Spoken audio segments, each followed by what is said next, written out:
Le piège fiscal qui attend les propriétaires LMNP en 2025, comment s'en sortir à temps?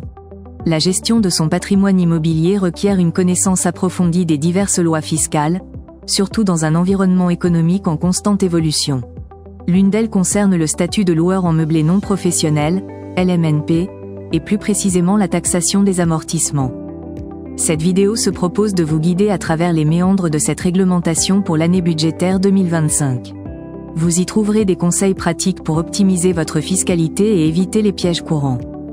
Alors, que vous soyez déjà investisseur ou que vous envisagiez de le devenir, ce guide est fait pour vous.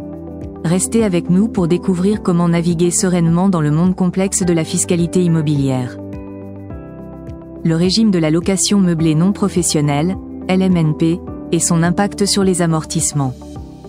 La location meublée non professionnelle, LMNP, est un dispositif fiscal qui permet aux propriétaires de déduire des recettes locatives imposables, les frais de gestion et d'entretien, ainsi que les amortissements relatifs au logement loué.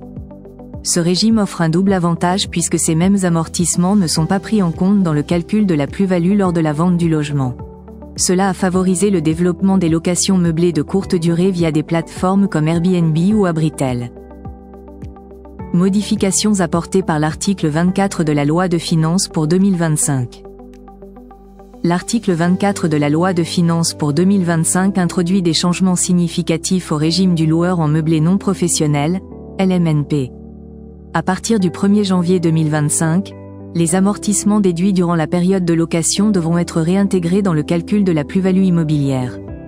Concrètement, cela signifie que la plus-value sera déterminée en soustrayant la valeur nette comptable du prix de vente.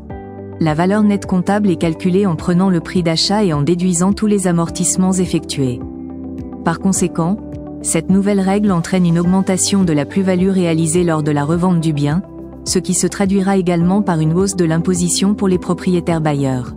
Les investisseurs devront ainsi anticiper cette évolution fiscale. Impact de la loi de finances 2025 sur l'impôt sur la plus-value. La loi de finances 2025, encore en projet, pourrait modifier significativement le calcul de la plus-value immobilière.